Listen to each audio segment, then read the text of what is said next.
Hello बच्चों, आप सभी को मेरे तरफ से गुड मॉर्निंग, नमस्कार सभी बच्चों को।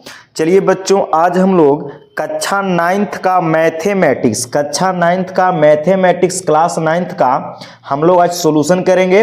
कॉन्सेप्ट के साथ एक्सरसाइज को भी ख़त्म करेंगे। आप नए हैं तो जल्दी जुड़िए मेरे साथ और इसी की ओर हम आगे बढ़ते हैं। आपका बच्चों कौन सा बुक है तो देख लीजिए, आपका बुक है बच्चों स्टूडेंट फ्रेंड्स।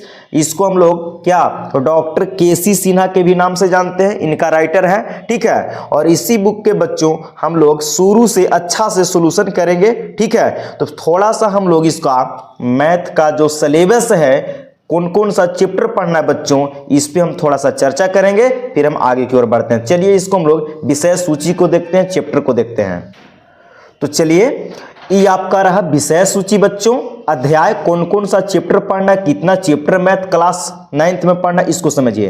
पहला चैप्टर का नाम है बच्चों वास्तविक संख्या, जिसको अंग्रेजी में रियल नंबर्स कहते हैं। दूसरा चैप्टर है वास्तविक संख्याओं पर संक्रियाएं एवं अवास्तविक संख्याओं, ठीक है, के घातांक, यानी कि operation on real numbers and law of exponent for real numbers. और तीसरा चैप्टर है बच्चों क्या बहुपद पोलिनोमियल्स। चौथा चैप्टर हम लोग का पढ़ना है बीजीय सर्व समीकरण एल्जेब्रिक आइडेंटिटीज। और पांचवा चैप्टर है बच्चों आपका निर्देशांक ज्यामिति, जिसको कोऑर्डिनेट ज्योमेट्री भी कहते हैं, ठीक है, अंग्रेजी में। और अगला चैप्टर है आपका 6 नंबर में दो चरों वाले रैखिक समीकरण, यानी कि लीनियर इक्वेशन इन 2 वेरिएबल्स। और साथ में है यूक्लिड की ज्यामिति का परिचय, जिसको इंट्रोडक्शन टू यूक्लिड ज्योमेट्री भी कहते हैं अंग्रेजी में, ठीक है। और 8 में बच्चों रेखाएं और कोण, जिसको लाइन्स एंड एंगल्स कहते हैं। 9 में बच्चों त्रिभुजों की सर्वांग समता, जिसको कॉन्ग्रुएंस ऑफ ट्रायंगल्स कहते हैं। और 10 में समांतर चतुर्भुज पैरेललोग्राम कहते हैं, ठीक है, अंग्रेजी में। और 11 में बच्चों क्या पढ़ना, समांतर चतुर्भुजों और त्रिभुजों के क्षेत्रफल। 12 में बच्चों वृत्त पढ़ना। इसी प्रकार आप देख सकते हैं कि कौन कौन सा विषय सूची में है। फिर है ज्यामितीय बनावट, हीरोन का सूत्र है ना, पृष्ठीय क्षेत्रफल और आयतन भी पढ़ना बच्चों। लंब वृत्तीय बेलन भी पढ़ना है, लंब वृत्तीय शंकु भी पढ़ना है, गोला भी पढ़ना है। फिर आंकड़ों का संग्रह, वर्गीकरण, बारंबारता, माध्यमातिका भी इसी में पढ़ना है। आंकड़ों का लेखीय निरूपण और केंद्रीय प्रवृत्ति के लिए। और लास्ट में बच्चों प्रायिकता यानी कि संभाव्यता, यहाँ पे भी आपका पढ़ना है। ये आपका बच्चा क्लास 9th का आपका क्या हो गया विषय सूची। इतना चैप्टर हम लोग के बच्चों यहां से कवर करना है, यानी कि पढ़ना है बच्चों। अब हम लोग सबसे पहले बच्चों किस चैप्टर पे बात करेंगे, तो सबसे पहले बच्चों हम लोग यहां से वास्तविक संख्याएं पे बात करते हैं। और सबसे पहले हम लोग कॉन्सेप्ट सीखेंगे। तो चलिए इसको सीखने का प्रयास करते हैं, फिर हम एक्सरसाइज शुरू करते हैं। तो चलिए बच्चों, कक्षा 9th का मैथ हम लोग कौन सा चैप्टर पढ़ना शुरू किए हैं, तो वास्तविक संख्या। इसको बच्चों अंग्रेजी में क्या कहते हैं, तो रियल नंबर्स कहते हैं। हम लोग मैथ पढ़ रहे हैं, ठीक है। और सबसे पहले बच्चों जी हम लोग क्या सीखेंगे, तो कॉन्सेप्ट सीखेंगे। क्या कॉन्सेप्ट क्लियर करेंगे, इसके बाद एक्सरसाइज क्लियर हो जाएगा बच्चों। आप आराम से वीडियो को शुरू से अंत तक देखिएगा। और एकदम बिल्कुल बेसिक लेवल से आपका मैथ यहां से बच्चों स्टार्ट होगा। किस लेवल से बच्चों, तो आपको बेसिक लेवल से ही स्टार्ट होने वाला है, ठीक है। और सबसे पहला चीज हम लोग बच्चों यहां से शुरू करते हैं, प्राकृतिक संख्या से शुरू करते हैं, जिसको अंग्रेजी में नेचुरल नंबर्स कहते हैं। अब बात आती है कि सर प्राकृतिक संख्या क्या होती है, आप लोग जानते भी होंगे, नहीं भी जानते होंगे, तो मैं शुरू से आप लोग भी इसी तरीका से नोट्स, कॉपी और पेन निकालिए और बनाते चलिए। हम आपको लिख लिख के समझाने का प्रयास करेंगे। तो प्राकृतिक संख्याएं, नेचुरल नंबर्स पे आज हम लोग चर्चा करते हैं। तो इसको परिभाषा हम लिखेंगे, आप लोग भी कॉपी पेन निकालिए और लिखने का प्रयास कीजिए बच्चा, ठीक है।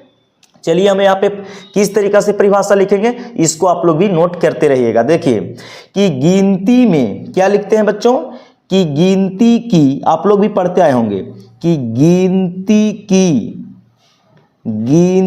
की आपको एकदम लगेगा कि मैं लाइव पढ़ रहा हूं, इस तरीका की फीलिंग होना चाहिए।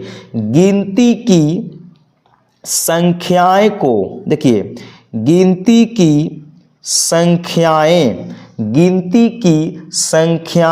को है ना प्राकृतिक, क्या बच्चों, प्राकृत संख्याएं कहते हैं, प्राकृत संख्याएं कहते हैं। याद हुआ क्या बच्चों कि गिनती की संख्याएं को प्राकृतिक संख्याएं कहते हैं। या इसको आप इस तरीका से भी लिख सकते हैं कि गिनती में प्रयोग होने वाली जितने भी सारी संख्याएं हैं उसी को प्राकृतिक संख्याएं कहते हैं। ठीक है, और इसको मैं यहां से एक बात लिखता हूं अब कि गिनती प्राकृतिक संख्या को क्या बच्चों मैं लिखूंगा कि प्राकृतिक संख्या को n से सूचित किया जाता है बच्चों। ठीक है, मैं यहां पे आपको बना के लिखता हूं, आप भी इसी तरीका से लिखिएगा। क्या लिखना है कि प्राकृतिक संख्याएं को प्राकृतिक संख्याओं या संख्याएं को n से, किससे n से, n कहने का मतलब बड़ा n छोटा n नहीं, प्राकृतिक संख्याओं को n से सूचित किया जाता है बच्चों। ठीक है, प्राकृतिक संख्या को हम लोग n से सूचित करते हैं। क्यों n से सूचित करते हैं बच्चों जी कि क्योंकि नेचुरल का सबसे पहला लेटर n से ही शुरू होता है, इसलिए n से सूचित करते हैं। जैसे मान लीजिए कि किसी को मनोज नाम है तो m लिखता है शॉर्ट में, है ना। किसी को सूरज नाम है तो एस लिखता। उसी प्रकार नेचुरल नंबर का पहला लेटर n है, इसलिए n से सूचित करते हैं। और क्या तो गिनती की संख्याएं को प्राकृतिक संख्याएं कहते हैं। अब जैसे हम यहाँ पे बच्चों n लिखेंगे, इसका मतलब आप लोग क्या समझिएगा, n लिखने का मतलब कि किस संख्या की बात हो रहा है, तो प्राकृतिक संख्या की बात हो रहा है। तो n का मान यहां से यानी कि प्राकृतिक संख्या कौन कौन से हो सकते हैं, तो गिनती की संख्या, तो गिनती कहां से शुरू होता है, 1 से होता है, 0 से तो होता नहीं है। तो गिनती 1 से शुरू होती है तो यानी कि 1 हो जाएगा आपका, 2 हो जाएगा, 3 हो जाएगा, 4 हो जाएगा, 5 और इसी प्रकार 6 7 डॉट डॉट कहां तक जाएंगे बच्चों, तो हम लोग अनंत तक जाएंगे, जिसको देखिए अनंत, जिसको इन्फिनिटी कहते हैं। क्या कहते हैं, इन्फिनिटी। इसको क्या पढ़ेंगे बच्चों, हम लोग अनंत पढ़ेंगे। अनंत यानी कि अनगिनत भी कह सकते हैं, यानी कि 1 से गिनती शुरू होता है बच्चों और अनंत तक होता है, इसका कोई संख्या का लिमिट नहीं है। ये आपका हो गया। हाँ, अब यहां से कुछ सवाल बनेंगे बच्चों और इस सवाल पे हम चर्चा भी करेंगे। क्या सवाल बनेंगे इसको समझने का प्रयास कीजिएगा। यानी कि गिनती की संख्या को प्राकृतिक संख्या कहते हैं और गिनती 1 से शुरू होती है, तो मैंने लिख दिया एग्जाम्पल। अब यहां से सवाल कैसे कैसे बनेंगे, सवाल आपको सवाल में यहाँ प्रश्न में बुक में देखिएगा किस तरीका से सवाल। क्वेश्चन पहला मैं यहां से सिखाता हूं आपको। देखिए आपसे पहला सवाल पूछा जाएगा एग्जाम में कि सबसे, देखिए कैसे सवाल पूछा जाएगा कि सबसे छोटी प्राकृत संख्या, सबसे छोटी प्राकृत संख्या बराबर कौन होगा। तो देखिए गिनती में सबसे छोटा कौन है बच्चों, 1 है। तो सबसे छोटी प्राकृतिक संख्या कौन हो जाएगा, आपका जवाब 1 हो जाएगा। ये आपका राइट आंसर हो गया।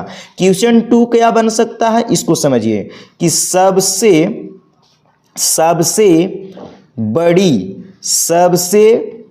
बड़ी प्राकृत संख्या, तो सबसे बड़ी प्राकृतिक संख्या कौन होगा बच्चा जी, तो सबसे बड़ी प्राकृतिक संख्या अनंत है, जिसको हम ज्ञात नहीं कर सकते हैं। तो आप यहां पे क्या लिख सकते हैं कि अनंत भी लिख सकते हैं, या आप ऐसे भी लिख सकते हैं बच्चों कि ज्ञात नहीं कर सकते, ज्ञात नहीं किया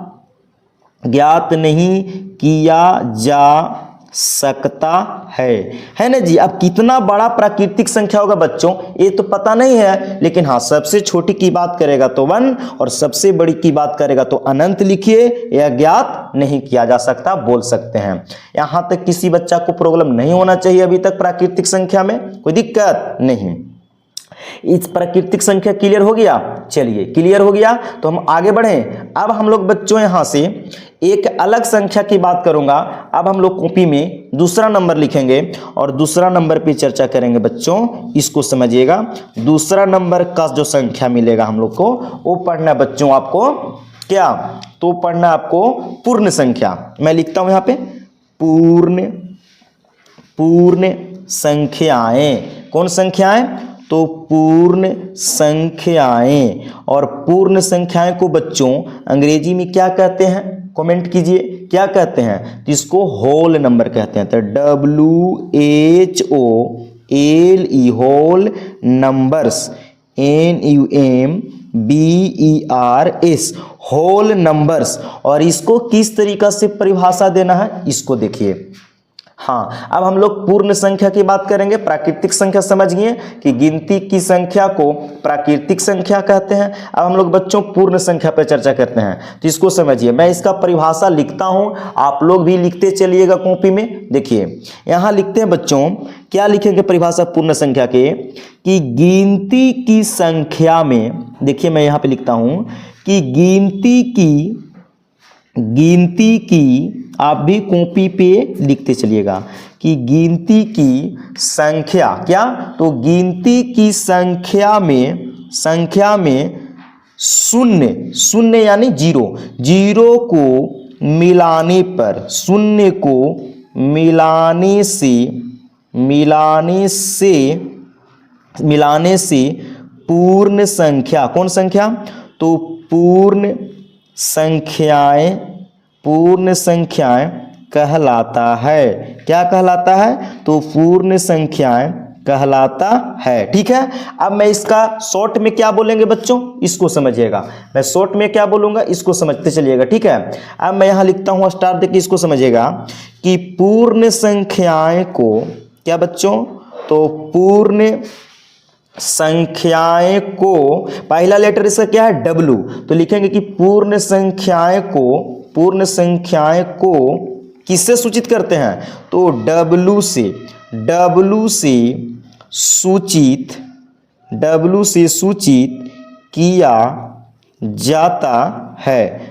से सूचित किया जाता है। देखिए मैंने यहां परिभाषा दिया कि गिनती की संख्या में जीरो को मिलाने से पूर्ण संख्या कहलाता है बच्चों। यानी कि गिनती की संख्या आप लोग देखा था यहाँ पे, है ना, कि क्या हुआ था, और इसमें अगर हम जीरो को मिला देंगे तो पूर्ण संख्या कहलाएगा। जैसे बच्चों एग्जाम्पल के लिए कि पानी में अगर हम चीनी को मिला देंगे तो शरबत कहलाएगा। उसी प्रकार बच्चों गिनती की संख्या में जीरो को मिलाने से पूर्ण संख्या कहलाता है, और पूर्ण संख्या को W से सूचित किया जाता है बच्चों। यहां तक कोई दिक्कत नहीं होना चाहिए।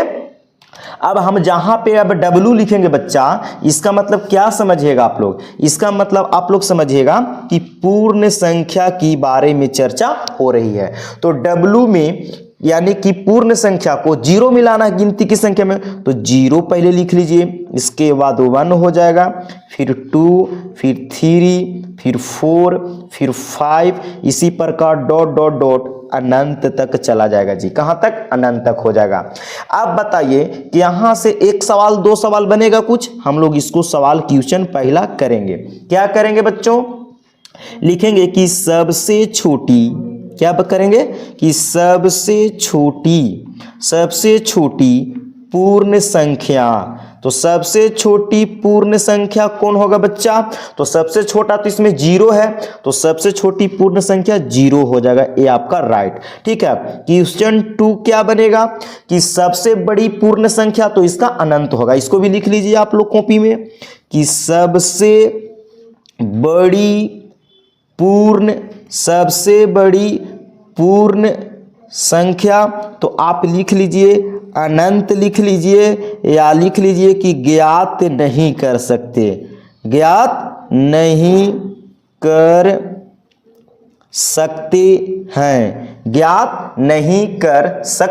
हैं। हो गया कंप्लीट। पूर्ण संख्या समझ गए, यहां तक बच्चा किसी को दिक्कत नहीं होना चाहिए।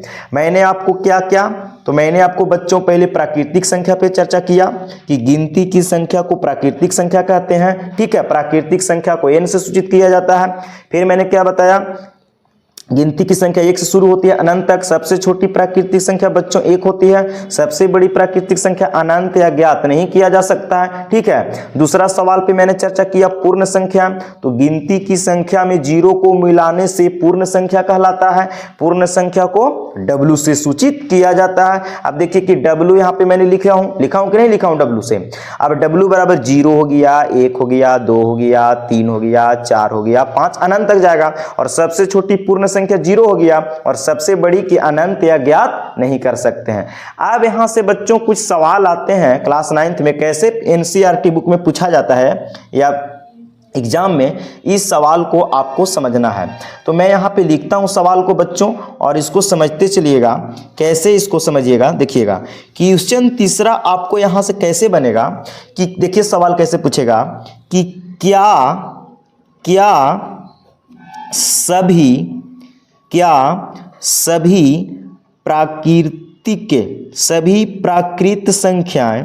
सभी प्राकृत संख्याएं पूर्ण संख्याएं होती है। पूर्ण संख्याएं होती है। देखिए सवाल कैसे घुमा दिया, होती है नहीं, आपको सही या गलत में जवाब देना होगा। और क्वेश्चन 4 कैसे बनेगा बच्चों, इसको देखिएगा। क्वेश्चन 4 ऐसे बनेगा बच्चा जी कि क्या, देखिए सवाल कैसे घुमा गया, क्या सभी पूर्ण संख्याएं प्राकृत, क्या तो प्राकृत संख्याएं होती है। प्राकृत संख्याएं होती है, ये आपको सही और गलत में जवाब देना है। तो चलिए इसके ऊपर हम लोग चर्चा करेंगे। पहला सवाल है कि क्या सभी प्राकृतिक संख्याएं पूर्ण संख्याएं होती है। तो देखिए बच्चों, सभी प्राकृतिक, तो प्राकृतिक को W से सूचित करते हैं और पूर्ण संख्या को W से और प्राकृतिक संख्या को N से। तो सभी प्राकृतिक संख्या पूर्ण संख्या होती है, तो बिल्कुल होती है। देख लीजिए, प्राकृतिक संख्या गिनती की संख्या को कहते हैं 1 से शुरू अनंत तक होता है, और पूर्ण संख्या में देखिए कि 0 से शुरू होता है, 1 भी है, 2 भी है, 3 भी है, 4, 5, यानी कि देखिए यहां से सभी प्राकृतिक संख्या यहां से यहां तक मिल रही है कि नहीं मिल रही है, यानी कि सभी प्राकृतिक संख्याएं पूर्ण संख्याएं होती है। तो ये बात बच्चा जी आपका सत्य हो जाएगा, ये बात सही है, सभी प्राकृतिक संख्याएं पूर्ण संख्या होती है। लेकिन क्वेश्चन 4 है कि क्या सभी पूर्ण संख्याएं प्राकृतिक संख्या होती है। नहीं, ये बच्चों आपका गलत हो गया। क्यों गलत हो गया कि देखिए सभी, सवाल बोला था कि सभी पूर्ण संख्या, तो सभी पूर्ण संख्या में तो 0 आ गया, और सभी पूर्ण संख्या प्राकृतिक नहीं होती है क्योंकि प्राकृतिक तो 1 से स्टार्ट होती है, इसमें 0 शामिल नहीं है। तो क्या पूर्ण संख्या प्राकृतिक कहलाएगा? नहीं, यानी कि सभी पूर्ण संख्या प्राकृतिक होती है। तो ये बात क्या हो गया? गलत, क्योंकि सभी पूर्ण संख्या में 0 आता है और प्राकृतिक में 0 नहीं आता। 0 के कारण सभी पूर्ण संख्याएं प्राकृतिक संख्या नहीं होती है। इसलिए बच्चा जी ये बात क्या हो गया? गलत हो गया। उम्मीद करते हैं बच्चों कि यहां तक किसी को दिक्कत नहीं हुआ होगा। अब हम लोग किस पे, तो प्राकृतिक संख्या पे चर्चा कर लें बच्चों। अब यहाँ से हम पूर्ण संख्या पे भी चर्चा कर लें बच्चों। अब यहाँ से हम लोग आगे की ओर बढ़ेंगे और तीसरी संख्या पे चर्चा करेंगे बच्चों, और इसको नाम है, तीसरी संख्या को बच्चों पूर्णांक। क्या नाम है बच्चों? पूर्णांक संख्या। चलिए मैं इस पे चर्चा करता हूँ, लिखता हूँ यहाँ पे किस संख्या पे चर्चा करना बच्चों, तो पूर्णांक संख्या। तो मैं लिख लेता हूँ बच्चों पूर्णांक। क्या? पूर्णांक संख्याएं, और इसको बच्चों अंग्रेजी में क्या कहते हैं? इंटीजर्स कहते हैं। मैं लिख दूं INTEGERS, इंटीजर्स कहते हैं बच्चों, और इसी पे चर्चा भी करना है। तो देखिए पूर्णांक संख्या किसे कहते हैं, मैं आपको यहाँ पे लिखता हूँ, है ना। तो मैं यहाँ पे लिख सकता हूँ कि पूर्ण संख्या में, मैं इसको इस तरीके से परिभाषित कर सकता हूं बच्चों, क्या कि पूर्ण संख्याएं में, बोलिए पूर्ण संख्याएं में, आप भी कॉपी पे इसी प्रकार लिखते चलेगा मेरे साथ, है ना। मैं लिखता हूं पूर्णांक की परिभाषा। पूर्ण संख्या में ऋणात्मक, क्या बच्चों? तो ऋणात्मक संख्याएं को मिलाने से, ऋणात्मक संख्याएं को संख्याएं को शामिल करने या मिलाने भी ले सकते हैं। शामिल करने पर पूर्णांक संख्या कहलाता है। शामिल करने पर पूर्णांक संख्या कहलाता है बच्चों। ठीक है, देखिए मैंने क्या लिखा। आप पूर्ण संख्या को इस तरीका भी की परिभाषा देख सकते हैं कि गिनती की संख्या में जीरो को मिला दिए थे, तो गिनती की संख्या में जीरो को मिलाने से पूर्ण बन गया था। अब मैंने यहां पे क्या बता दिया कि पूर्ण संख्या में ऋणात्मक संख्याओं को मिलाने पर पूर्णांक संख्या कहलाता है। जैसे कहने का मतलब कि देखिए पूर्णांक संख्या बच्चों यहां से आपका 3 प्रकार के हो जाएगा। क्या प्रकार के? 3 प्रकार के। मैं यहां पे लिखता हूं, कैसे लिखूंगा देखिए, यहां पे लिखता हूं कि पूर्णांक, क्या बच्चों? पूर्णांक संख्याएं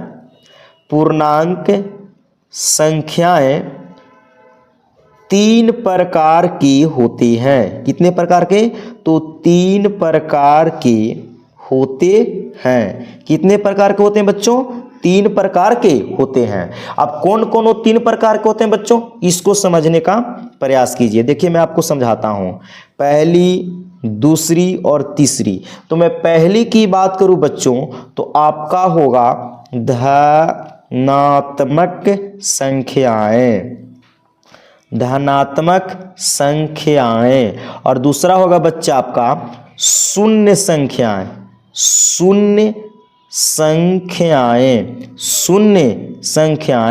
और तीसरा होगा बच्चा ऋणात्मक संख्याएं। कौन संख्याएं? तो ऋणात्मक संख्याएं। ठीक है, देखिए मैं आपको समझा रहा हूं यहां पे पूर्णांक संख्या किसको कहेंगे, तो पूर्ण संख्याएं में ऋणात्मक संख्याओं को या संख्याएं को मिलाने में शामिल करने पर पूर्णांक संख्या कहलाता है। पूर्णांक संख्याएं 3 प्रकार के होते हैं। कौन कौन होता है बच्चों? तो पहला है आपका धनात्मक संख्या, जिसको बच्चों आप यहाँ पे प्लस भी कह सकते हैं। क्या? प्लस में भी आता है, सबके सब प्लस में। शून्य संख्या को बच्चों जीरो कहते हैं। क्या? जीरो से सूचित कर, ठीक ना। और ऋणात्मक संख्या बच्चा जी यहाँ पे माइनस में होने वाला है। क्या? माइनस में होने वाला है। और मैं एक बात और यहाँ पे छूट रहा था, मैं लिख देता हूं, क्या कि पूर्णांक को आई से, क्या से जी? तो देखिए क्योंकि आई इंटीजर से शुरू हो रहा है, तो लिख सकते हैं ना कि पूर्णांक को, किसको जी? तो पूर्णांक को आई से सूचित किया जाता है। आई या जेड भी लिख सकते हैं, जेड से भी सूचित किया जाता है, क्योंकि एक जेहलिन नामक एक व्यक्ति थे, इन्हीं के अपने आधार पर ही रख सकते थे। और है ना, और जेहलिन का अर्थ होता है पूर्णांक की संख्या के बारे में गिनना होता है, जिसका अर्थ क्या होता है? गिनना होता है। आप समझ सकते हैं। हाँ, तो पूर्णांक संख्या को आई से या जेड से सूचित किया जाता है। और कितने प्रकार के होते हैं बच्चों? तो 3 प्रकार के, धनात्मक संख्या, शून्य संख्या और ऋणात्मक संख्या। इसको क्या से सूचित करते हैं बच्चों? तो आई से। तो जब मैं आई या जेड लिखूंगा, इसका मतलब आप क्या समझिएगा कि पूर्णांक संख्या की बात हो रही है। तो चलिए ना इसको आगे बढ़ाते हैं। तो इसको में धनात्मक भी आएगा, शून्य भी आएगा, ऋणात्मक भी आएगा। तो सबसे पहले बच्चों आप क्या कीजिएगा लिखने के लिए कि आप जीरो पहले लिख लीजिए। समझने के लिए मैं आपको समझा रहा हूं, जीरो। और जब जीरो से बच्चों हम लोग बाएं तरफ जाएंगे, बाएं तरफ, तो ऋणात्मक संख्या होगा। और जब शून्य से दाएं तरफ जाएंगे बच्चों तो धनात्मक संख्या होगा। इधर आइएगा बच्चा तो -1 हो जाएगा, है ना, फिर -2, फिर -3, डॉट डॉट डॉट, इसी प्रकार यानी कि -इन्फिनिटी तक जाएगा। ठीक है, और इसी प्रकार इधर बढ़िएगा बच्चों तो आपका 1 प्लस का, 2 प्लस का, 3 प्लस का, 4 प्लस का, 5 प्लस का, dot dot dot plus infinite अनंत तक जाएगा। अब यहाँ पे मैं चर्चा कर लेता हूँ। देखिए जीरो से इधर की जो संख्या यहाँ से लेके इधर जो आया, इधर वाली संख्या, तो जीरो से इधर सबका माइनस है, -1, -2, -3, -4 आएगा, -5, माइनस अनंत तक जाएगा। यानी कि जीरो से इधर की जो भी संख्या बच्चों, इसी को हम लोग कहते हैं ऋणात्मक, क्या कहते हैं बच्चों, ऋणात्मक संख्या। और जीरो को तो हम लोग जानते हैं बच्चों कि क्या कहते हैं, तो शून्य कहते हैं। क्या कहते हैं बच्चों, तो शून्य कहते हैं बच्चों, ठीक है। और जीरो से इधर जो राइट साइड हो गए, दायां साइड, इसको बच्चों यहां से लेकर के इधर की जितनी भी सारे संख्याएं होगी बच्चों, इसको हम लोग धनात्मक, क्या कहेंगे बच्चों, धनात्मक संख्या कह लेंगे। और इसको ऋणात्मक संख्या और इसको शून्य संख्या कह लेंगे बच्चा जी। अब यहाँ से 3 संख्या पे चर्चा हम लोग कर लिए, और इसी धनात्मक संख्या को बच्चों हम लोग एक और संख्या कह सकते हैं जो आगे पढ़े थे पहले ही, इसी को बच्चों हम लोग प्राकृतिक संख्या भी कह सकते हैं। कौन सी संख्या, इसी को प्राकृत संख्या भी तो कह सकते हैं, क्योंकि 1 से स्टार्ट होती है ना धनात्मक संख्या, है ना जी। हाँ, तो इसी को हम लोग बच्चों धनात्मक संख्या भी कह सकते हैं। तो बोलिए, उम्मीद करते हैं कि यहाँ तक कंप्लीट हुआ होगा। पूर्णांक किसे कहते हैं, तो पूर्ण संख्या में ऋणात्मक संख्या को शामिल करने पर पूर्णांक संख्या कहलाता है। पूर्णांक संख्या 3 प्रकार के कौन कौन होती है भाई साहब, तो धनात्मक जिसको प्लस में लिखा जाता है, शून्य माने जीरो, ऋणात्मक माने माइनस में। और इसको पूर्णांक को आई या जेड से सूचित किया जाता है। आई या जेड के मतलब कि पूर्णांक संख्या पे चर्चा कर रहे हैं, ठीक है। और देखिए माइनस इन्फिनिटी से बच्चा जी प्लस इन्फिनिटी तक आपका होता है। और जीरो से इधर जाइएगा बायां तरफ, बाईं ओर जाइएगा, किधर, बाईं ओर जाइएगा तो ऋणात्मक, दाईं ओर जाइएगा तो धनात्मक लिखाएगा, और बीच में शून्य होता है। 3 प्रकार की संख्या हो गए। यहां तक मैं उम्मीद करता हूं बच्चों कि किसी को दिक्कत नहीं होना चाहिए। 3 संख्या पे चर्चा कर लिए, बिल्कुल हम बेसिक से शुरू कर रहे हैं। और देख ही रहे हैं कि प्राकृतिक संख्या पे हो गया, फिर पूर्ण संख्या हो गया बच्चा जी, और फिर यहां से आपका पूर्णांक भी हो गया। अब और कुछ संख्या पे चर्चा करते हैं, आगे बढ़ते हैं। देखिए अब बच्चों हम लोग यहां से चौथी संख्या सम संख्याएं पे चर्चा करेंगे, फिर विषम संख्या पर, फिर भाज्य संख्या, फिर अभाज्य संख्या, सभी पे चर्चा। चलिए हम इस पे चर्चा करते हैं, फिर धीरे धीरे परिमेय अपरिमेय सभी पर आएंगे धीरे धीरे, ठीक है। तो यहाँ पे सम संख्या के बारे में जानते होंगे तो अच्छी बात है, और नहीं जानते तो जानिए। सम संख्या इवेन नंबर, क्या इवेन नंबर, तो मैं परिभाषा लिखता हूं, आप लोग भी लिखते चलिएगा। वैसी संख्याएं, क्या लिख रहे हैं कि वैसी संख्याएं, आप भी लिखते चलिएगा कॉपी पेन से, ऐसे ही वैसी, जिस तरीका से मैं बना रहा हूं ना उसी तरीका से आपको भी बनाते चलना है। वैसी संख्याएं वैसी संख्याएं जो क्या, जो 2 से, कितना से जी, जो 2 से पूरा पूरा, जो 2 से पूरा पूरा विभाज्य हो, 2 से पूरा पूरा विभाज्य हो, उसे सम संख्याएं कहते हैं। याद हुआ, को वैसी संख्याएं जो 2 से पूरा पूरा विभाज्य हो, माने कि कट जाए पूरा पूरा, उसे बच्चों सम संख्या कहते हैं। एग्जाम्पल के लिए मैं आपको बताऊं तो एग्जाम्पल के लिए समझिए कि एग्जाम्पल कैसे होगा सम संख्या के बच्चों। एग्जाम्पल, उदाहरण देखिए, जैसे में आपका 2 हो गया, जो 2 से भागा दीजिएगा 2 में तो कट जाएगा। 2 से 1 में 1 नहीं होगा, क्योंकि 1 में 2 से भागा दीजिएगा तो आपको दशमलव में चल जाएगा, है ना। तो पूरा पूरा कटना चाहिए, है ना, पूरा पूरा, यानी कि पूरा पूरा अंक आना चाहिए, है ना। इसलिए तो 2 हो जाएगा बच्चों, 4 हो जाएगा, 4 में भी 2 से भागा दीजिएगा कटेगा, 6 होगा, 8 होगा, है ना, फिर 10, इसी प्रकार आगे बढ़ते जाइएगा तो आपको 40 मिल जाएगा, है ना। बहुत बहुत सारा संख्या हो सकते हैं, बीच में आपको 102 भी हो जाएगा। इन सभी संख्या में भागा दीजिएगा, इसी प्रकार आप अनंतों तक जा सकते हैं जी, बहुत बड़ी आगे तक जा सकते हैं सम संख्या, है ना। तो क्या याद करना है बच्चों, कि वैसी संख्या जो 2 से पूरा पूरा विभाज्य हो उसी सम संख्या कहते हैं। एग्जाम्पल आपके सामने है बच्चों। अब हम लोग सवाल नंबर कितने, तो अब हम लोग यहाँ से कॉन्सेप्ट 5 नंबर की ओर बढ़ते हैं। कितने, तो 5 नंबर में हम लोग सीख लेंगे बच्चों, यहाँ से विषम संख्या पे चर्चा करेंगे। विषम संख्याएं, और इसको हम लोग क्या कहते हैं बच्चा जी, इसको कहते हैं ओड नंबर। क्या कहते हैं, odd numbers, odd NUMBERS, odd numbers. और ओड नंबर्स को हिंदी में विषम संख्या। तो कैसे परिभाषा लिखें, बस इसका उल्टा होने वाला है, यानी कि वैसी संख्याएं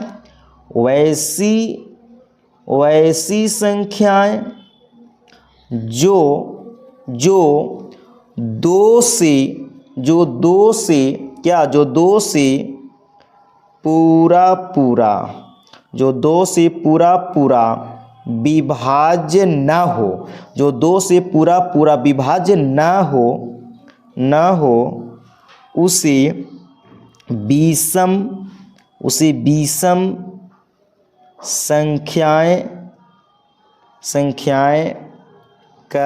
हो, उसे विषम संख्याएं कहते हैं। क्लियर हुआ कि वैसी संख्याएं जो 2 से पूरा विभाज्य न हो उसी विषम संख्याएं कहते हैं बच्चा जी। अब एग्जाम्पल कैसे लीजिएगा, तो वैसी संख्या आप चूज कीजिए या चुनिए जो 2 से पूरा नहीं कटना चाहिए, यानी कि आपको कुछ न कुछ शेष बचना चाहिए, यानी कि दशमलव में कटना चाहिए। जैसे कि आपका 1, देखिए 2 से 1 में भागा दीजिएगा तो पूरा नहीं कटेगा, दशमलव में जाने वाला है। 2 नहीं 3 होगा, फिर आपका बच्चा 5 हो जाएगा। ये सभी संख्याएं जो है ना, वैसी संख्या जो 2 से पूरा विभाज्य ना हो, पूरा नहीं मिलेगा, दशमलव में जाने वाला ये सब। फिर आपके 7 हो जाएंगे, 6 तो यहाँ हो गया था, 8 नहीं होंगे, 9 हो जाएंगे जो 2 से पूरा नहीं कटेगा, 10 नहीं 11 हो जाएगा बच्चा। इसी प्रकार जाइएगा तो बहुत सारे संख्याएं आपके मिलने वाले हैं, है ना। तो ऐसी संख्याएं जो 2 से पूरा विभाज्य नहीं होने वाला है, वैसा संख्या आप बहुत सारा ले सकते हैं, बहुत आगे तक आप यहां से जा सकते हैं। तो सम संख्या समझ गए कि वैसी संख्या जो 2 से पूरा विभाज्य हो उसे सम कह लेंगे, और वैसी संख्या जो 2 से पूरा विभाज्य न हो यानी दशमलव में कटे उसे विषम संख्या। जैसे में 1, 3, 5, 7, 9, 11, और इसमें सम संख्या में 2, 4, 6, 8 हो गए बच्चे। अब हम लोग और संख्याएं पे चर्चा करेंगे बच्चों, उसको समझने का प्रयास कीजिएगा। अब हम लोग छठे संख्या पे चर्चा करेंगे और इसको नाम देते हैं बच्चा जी हम यहां से अभाज्य संख्या। क्या नाम देते हैं? अभाज्य संख्याएं। अभाज्य संख्याएं कौन संख्याएं? अभाज्य संख्याएं। और अभाज्य संख्याएं को बच्चों अंग्रेजी में क्या कहते हैं, इसको ध्यान दीजिएगा। अभाज्य संख्याएं को अंग्रेजी में बच्चों प्राइम नंबर कहते हैं। क्या? तो प्राइम नंबर्स, NUMBERS। मैं ऐसा यहाँ तोड़ दूंगा बच्चों कि कितना भी आप कमजोर क्यों न है, मैं आपको बिल्कुल सिखा के छोड़ूंगा, बशर्ते आपको शुरू से अंत तक वीडियो में बने रहना चाहिए बस। ठीक है, आपको वीडियो को भगाना उगाना नहीं है, आपको कितना भी आता हो या न भी आता मैं बिल्कुल सिखाऊंगा। तो अभाज्य संख्याएं, इसको बच्चों प्राइम नंबर्स कहते हैं, और इसको परिभाषा मैं लिखता हूं, देखिए। वैसी संख्याएं, क्या बच्चा जी? वैसी संख्याएं, आप भी कॉपी में लिखिए। वैसी संख्याएं जो एक से और अपने आप से कटे, अपने आप से कटे और किसी से नहीं, और किसी से नहीं, उसे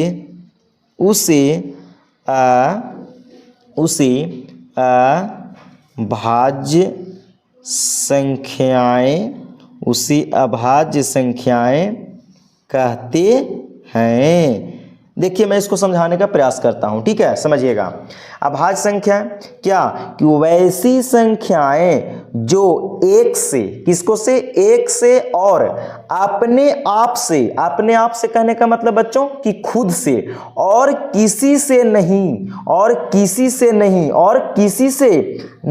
कटे, और किसी से नहीं कटे, उसे अभाज्य संख्या कहते हैं। और किसी से नहीं कटे बच्चों, नहीं कटे में यहाँ नहीं कटना चाहिए, यानी कि एक से कटना चाहिए, और अपने आप से कटना चाहिए, और किसी से नहीं कटना चाहिए, उसे हम लोग अभाज्य संख्या कहेंगे। यानी कि देखिए इसको एक और परिभाषा ऐसे भी बोल सकते हैं बच्चों कि वैसी संख्याएं जिसका गुणनखंड केवल 2 गो होना चाहिए। कितना? 2 गो, न 2 गो से कम होना चाहिए न 2 गो से ज़्यादा होना चाहिए। और इसको ऐसे समझ सकते हैं, कोई ऐसा व्यक्ति जिसकी बाल बच्चों की संख्या केवल 2 गो होना चाहिए, उसको 2 गो से न कम होना चाहिए न 2 से ज़्यादा, उसको अभाज्य संख्या कहेंगे। बच्चों एग्जाम्पल देखिए, एग्जाम्पल से हम लोग समझने का प्रयास करेंगे। किससे?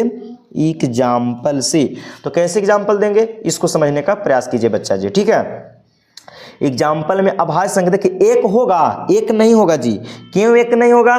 कि एक जो है बच्चों वो केवल एक से ही कटता है और किसी से नहीं। तो यहां बोले कि एक से और अपने आप से ही कटना चाहिए और किसी से नहीं, तो एक नहीं होगा, 2 हो जाएगा। देखिए 2 जो है बच्चों एक से भी कटता है और 2 से यानी खुद से भी कटता है। 3 भी हो जाएगा बच्चों, 1 से कटता है और 3 से। 4 होगा तो 4 नहीं होगा। क्यों नहीं होगा 4? कि 1 से भी 4 कटेगा, 2 से भी 4 कट जाएगा और 4 खुद से भी कट जाएगा, तो 3 हो गया तो नहीं होगा। 5 हो जाएगा बच्चों, 5 1 से और 5 से। 6 होगा नहीं, 6 1 से भी कटेगा, 2 से भी कटेगा, 3 से भी, 6 से भी, इसलिए नहीं होगा। केवल 1 से कटना चाहिए और अपने आप से, खुद से, बस। तो 7 भी हो जाएगा बच्चा। 9 नहीं होगा। क्यों नहीं होगा 9? कि 1 से भी कटता है 9, 3 से भी कटता है और 9 से भी कटता है, यानी कि एक और अन्य संख्या कौन? 3 से भी कट रहा था। 10 नहीं होगा, 11 हो जाएगा बच्चा। 12 भी नहीं होगा, जो 1 से कटता है, 12 भी, 2 से भी, 3 से भी, बहुत सारे से कटा है। 13 हो जाएगा, है ना।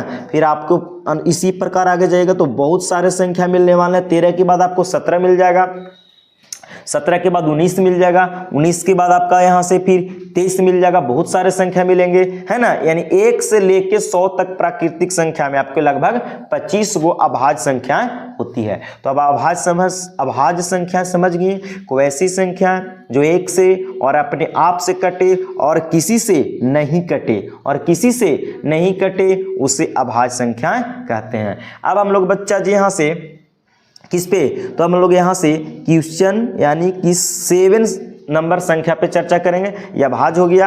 अब बच्चों इसको हम लोग एक भाज्य संख्या के नाम होता है, इसकी चर्चा करते हैं। भाज्य संख्याएं, कौन संख्याएं? तो भाज्य संख्याएं, इसको बच्चों अंग्रेजी में क्या कहते हैं? तो composite number, composite numbers, composite numbers कहते हैं और इसकी चर्चा करते हैं बच्चा। देखिए इसको क्या परिभाषा होने वाला है, इसको ध्यान से समझिए और देखिए। भाज्य संख्याएं, क्या भाज्य संख्याएं? तो मैं यहाँ पे परिभाषा लिखता हूँ, वैसी संख्याएं, क्या? तो वैसी संख्याएं, वैसी संख्याएं जो एक से अपने आप से और किसी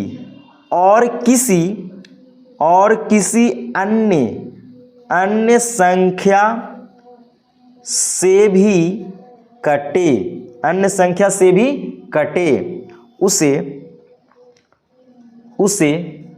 कौन संख्या? तो भाज्य संख्या कहते हैं, तो उसे भाज्य संख्या कहते हैं। चलिए इसको समझने का प्रयास कीजिएगा, ठीक है। भाज्य संख्या, कंपोजिट नंबर, वैसी संख्याएं जो 1 से, अपने आप से और किसी अन्य संख्या से भी कटे, उसे भाज्य संख्या कहते हैं। यानी कि 1 से भी कटना चाहिए, अपने आप से तो कटवे करेगा, और किसी भी संख्या से कटना चाहिए, किसी तीसरा संख्या से। एग्जाम्पल लीजिए, एग्जाम्पल कैसे होगा बच्चों, इसको समझने का प्रयास कीजिए। एग्जाम्पल में 1 नहीं होगा, जो 1 तो 1 से कटता है। अच्छा, 2 भी नहीं होगा क्योंकि 1 और 2 से कट रहा है। अच्छा, 3 भी नहीं होगा, आपको 4 होगा बच्चा। क्या होगा? 4। देखिए 4 1 से भी कटता है, 2 से भी कटता है और खुद से 4 से भी कट जा रहा है। 4 होगा, 6 भी होगा, क्योंकि 1 से 6 कटेगा, 2 से, 3 से और 6 से भी। 6 के बाद आपका 7 तो नहीं होगा, 8 होने वाला, 1 से भी कटेगा ये, और 2 से भी, 4 से भी, 8 से भी, खुद से कट रहा है। और इसके बाद बच्चा 9 भी हो जाएगा, क्योंकि 1 से भी कटता है, 3 से भी कटता है और आपका 9 से भी कटता है। 10 भी हो जाएगा, 1 से कटेगा 10, 2 से भी कटेगा, 5 से। इस प्रकार 12 भी हो जाएगा आपका। इसी प्रकार बच्चों बहुत सारे संख्याएं हो सकती है। तो भाज्य संख्या समझ गए कि वैसी संख्याएं जो 1 से कटे और अपने आप से और किसी अन्य संख्या से भी कटे उसे भाज्य संख्या कहते हैं, यानी कंपोजिट नंबर। इतना तक बच्चों किसी को दिक्कत नहीं होना चाहिए। आप कमेंट जरूर कीजिएगा, अगर आपको और कोई दिक्कत लगता हो मैं फिर उस पर सोचूंगा समझूंगा तब आगे बढ़ूंगा। तो इतना संख्या के बारे में हम लोग बच्चों चर्चा कर लिए हैं। ये सब बेसिक था आपका, मैंने समझाने का प्रयास किया बच्चों। अब हम लोग यहाँ से बच्चा जी परिमेय संख्या, फिर परिमेय संख्या जो 9th क्लास के टॉपिक है उससे मैं बात करने वाला हूँ। ये सब बेसिक था, मैंने समझा दिया। तो आगे बढ़ते हैं। चलिए बच्चों, तो अब यहाँ से हम लोग 8वां संख्या किसके पे चर्चा करने वाले हैं? परिमेय संख्याएं, रेशनल नंबर। क्या बच्चों? तो रेशनल नंबर्स पे चर्चा करेंगे। तो परिमेय संख्या क्या परिभाषा होगा, इसको लिखिए कि वैसी संख्याएं, क्या बच्चों? वैसी संख्याएं, आप भी कॉपी में लिखिए, याद कीजिए, वैसी संख्याएं जो P/Q, क्या बच्चों? जो P/Q के रूप में हो, P/Q के रूप में हो या P/Q के रूप में लिखा जा सकता हो। P/Q के रूप में हो P/Q के रूप में हो, जहां, क्या बच्चों? जहां P और Q क्या होना चाहिए? तो कोई पूर्णांक होना चाहिए। पूर्णांक के बारे में पीछे चर्चा किए थे कि धनात्मक पूर्णांक, ऋणात्मक पूर्णांक और शून्य पूर्णांक। तो P/Q के रूप में हो जहां P तथा Q क्या रहेगा बच्चों? तो पूर्णांक है। P और Q पूर्णांक है ना। और फिर लिखेंगे कि Q नॉट इक्वल टू 0 होना चाहिए बच्चा जी, यानी कि Q का मान कभी भी नीचे 0 नहीं होना चाहिए। परिमेय संख्या में Q का मान 0 नहीं होना चाहिए, 0 के बराबर नहीं होना चाहिए Q का वैल्यू। अगर नीचे 0 हो जाएगा तो नॉट डिफाइन, यानी कि परिमेय संख्या नहीं बनेगा बच्चों। ठीक है, इस बात को आपको ध्यान रखना है। तो क्या याद रखना है? को वैसी संख्याएं जो P/Q के रूप में हो जहां P तथा Q पूर्णांक है और Q नॉट इक्वल टू 0। इसको एग्जाम्पल समझिए बच्चा जी किस तरीका से होगा, इसको समझिए एग्जाम्पल से किस तरीका से होगा।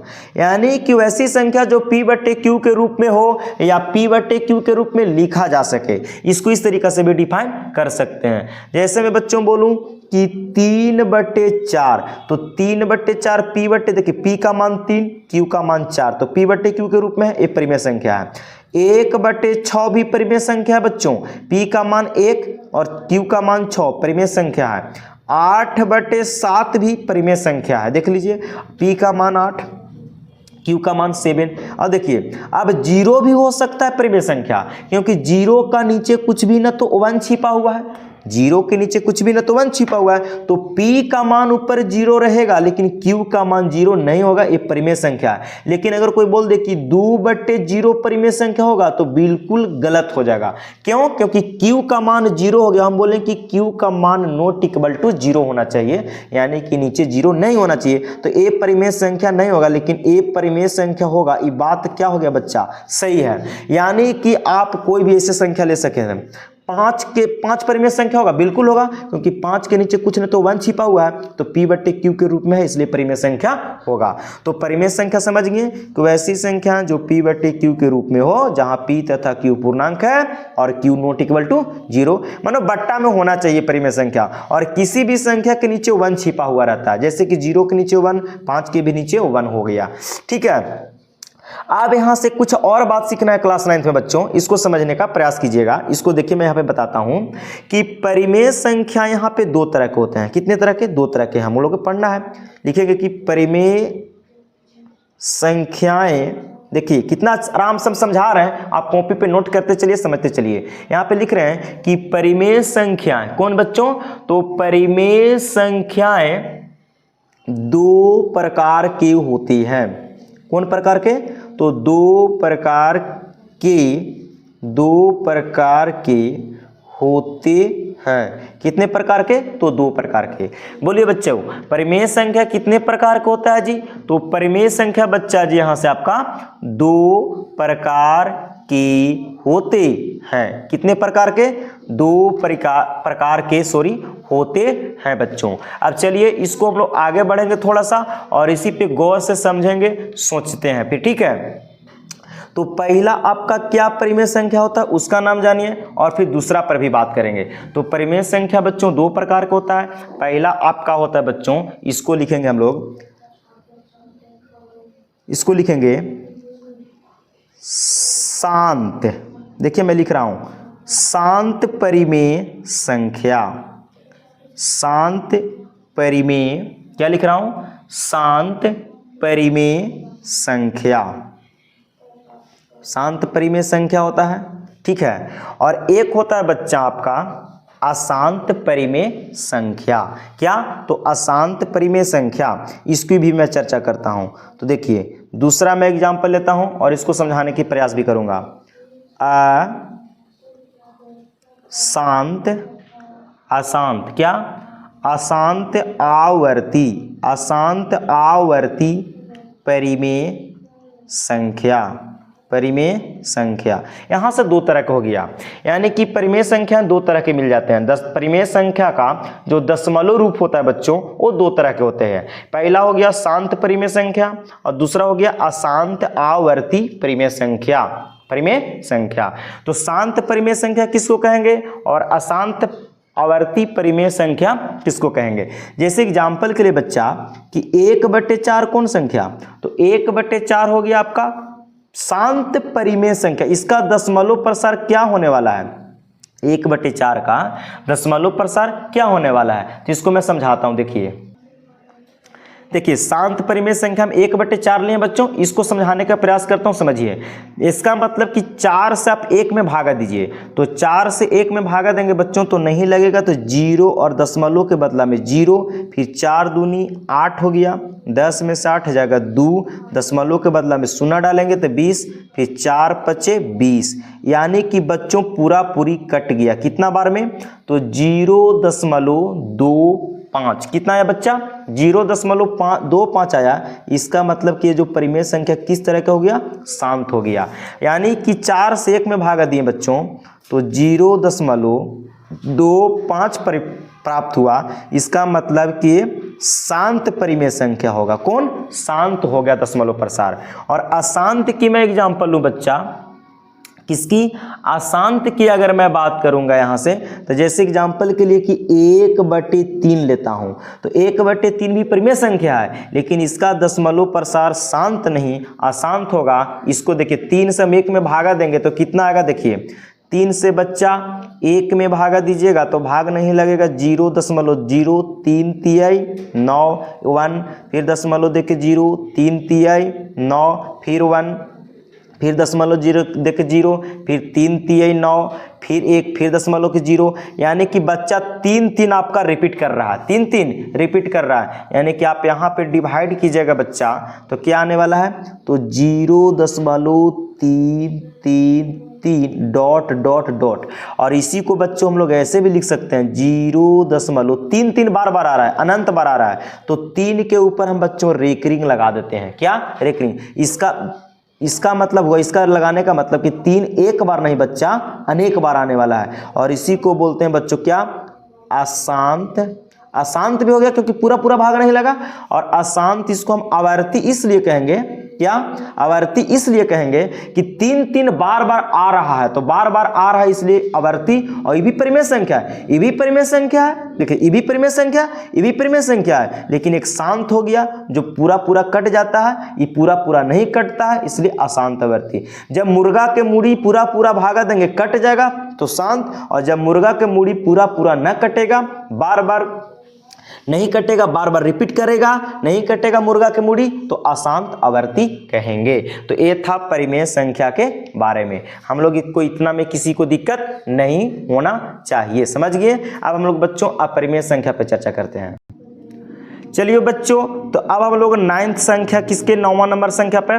तो अपरिमेय संख्या इरेशनल नंबर, इरेशनल नंबर्स पे चर्चा करेंगे और इसको परिभाषा जस्ट इसका उल्टा होने वाला है। कैसे? तो लिखेंगे कि वैसी संख्याएं, क्या बच्चों?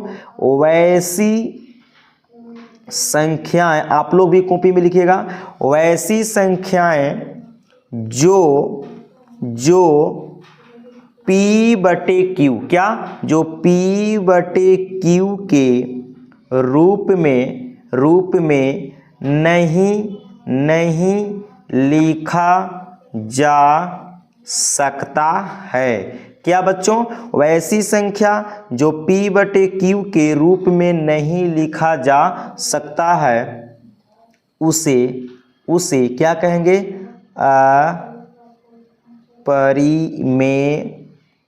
अपरिमेय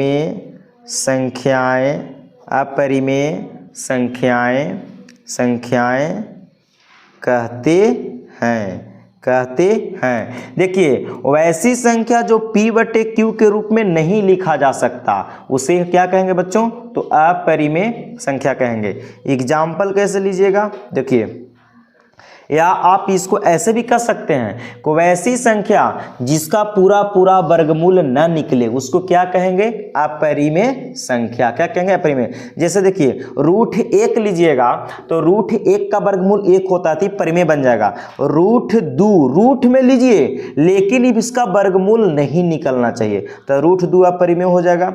√3 भी अपरिमेय होगा। √4 के वर्गमूल 2 होता है तो 4 नहीं होगा, √5 हो जाएगा बच्चा, √6 हो जाएगा, √7 हो जाएगा। इसी प्रकार आप और आगे ले सकते हैं। यानी कि वैसी संख्या लेना है जिसका पूरा वर्गमूल नहीं निकलना चाहिए, यानी कि इसको P बटे Q के रूप में नहीं लिखा जा सकता, तो वैसी संख्या जो P बटे Q के रूप में नहीं लिखा जा सकता, उसे अपरिमेय संख्या कहते हैं। एग्जाम्पल के लिए बच्चों, √2, √3, √5, √6, √7 अनंत तक हो सकते हैं। ठीक है। अब बात आती है बच्चों कि परिमेय संख्या भी जान ली है हम लोग, किस संख्या पे चलनी है? तो परिमेय संख्या भी जान ली है। अब हम लोग यहाँ से अपरिमेय संख्या भी जान ली है कि किसको क्या कहते हैं। अब हम लोग बच्चों यहाँ से नेक्स्ट वीडियो में, ज़्यादा वीडियो लंबा ना हो जाए, आप लोग जितना संख्या के बारे में चर्चा किए बच्चों, इस सबको आपको याद करना है। और नेक्स्ट वीडियो यानी कि पार्ट 2 वीडियो में हम डायरेक्ट आपको एक्सरसाइज पे आएंगे। मैंने बेसिक करवा दिया, और इस तरीका के आपको वीडियो अच्छा लगा बच्चों तो चैनल को लाइक सब्सक्राइब कीजिए और दोस्तों में शेयर कीजिए। फिर मैं आपको नेक्स्ट वीडियो में एक्सरसाइज पे आके उसको सॉल्यूशन करूंगा, और आपको इसलिए बेल आइकन दबाइए कि नोटिफिकेशन आपको मिलते रहे। फिर देखने के लिए सभी को मेरे तरफ से थैंक यू, धन्यवाद। फिर मैं नेक्स्ट वीडियो मिलूंगा, तब तक के लिए थैंक यू।